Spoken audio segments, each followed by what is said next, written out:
Nous organisons toute la logistique avec les centres et avec la médecine de ville pour pouvoir, le moment venu, commencer sans délai à vacciner les enfants, les autres enfants, ceux qui ne sont pas atteints de fragilité.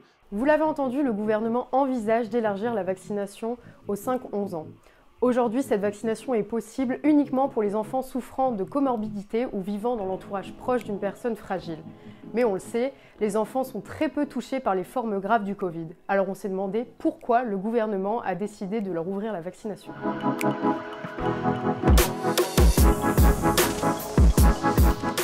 Eh bien déjà, car le taux d'incidence pour cette population a fortement augmenté ces derniers temps. En effet, selon les chiffres de Santé publique France, le taux a été multiplié par 12 pour les enfants âgés de moins de 10 ans, quand sur la même période pour les adultes, le taux a été multiplié par 6.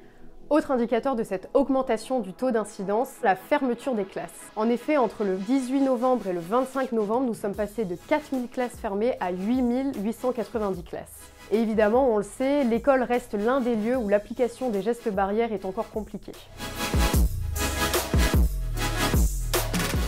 La vaccination des enfants représente également un avantage très intéressant au niveau collectif. Aujourd'hui, la vaccination des adultes a tendance à stagner puisque ce sont 6 millions de Français qui n'ont pas encore été vaccinés. Vacciner les 5-11 ans, qui représentent 5 millions de la population, permettrait donc d'augmenter la couverture vaccinale et ainsi de freiner la circulation du virus. Pourtant, cette perspective n'est envisagée que depuis peu.